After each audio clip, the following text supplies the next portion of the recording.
சென்னை காரப்பாக்கத்தில் உள்ள தலப்பாக்கட்டி கழிவுநீர் தொட்டியால் விஷவாயு தாக்கி பலியானவர்களின் குடும்பத்திற்கு இழப்பீடு வழங்க வேண்டும் என பாதிக்கப்பட்டவர்கள் கோரிக்கை விடுத்துள்ளனர். இது குறித்த ஒரு செய்தி தொகுப்பை தற்போது காணலாம்.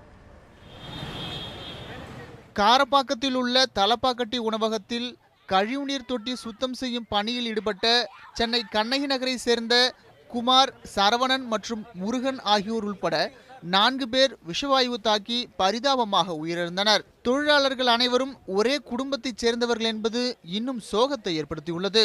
முறையான விதிகளை கடைபிடிக்காத உணவகத்தின் அலட்சிய போக்கே உயிர் பலி ஏற்பட காரணம் என பொதுமக்கள் குற்றம் சாட்டினர்.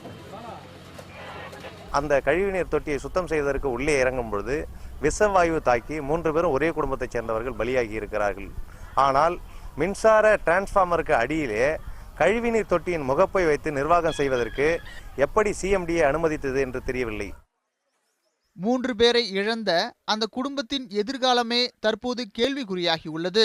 திருமணமாகி 3 மாதங்களில் தனது கணவனை இழந்து தவித்து வருகிறார் சரவணனின் மனைவி சுபாஷினி.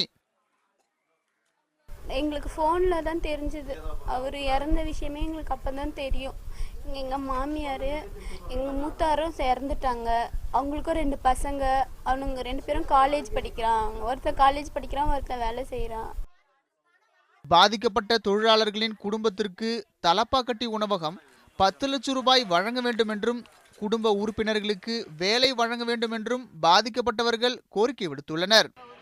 2013ஆம் ஆண்டு நீதிபதி சதாசிவம் தலைமையிலான அமர்வு மனிதனின் கழிவுகளை மனிதனே அள்ளக்கூடாது என்று சட்டம் பிறப்பித்தது.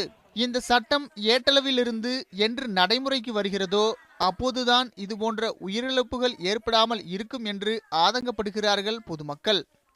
மகேஷ்குமார், நியூஸ் 7 தமிழ், சென்னை.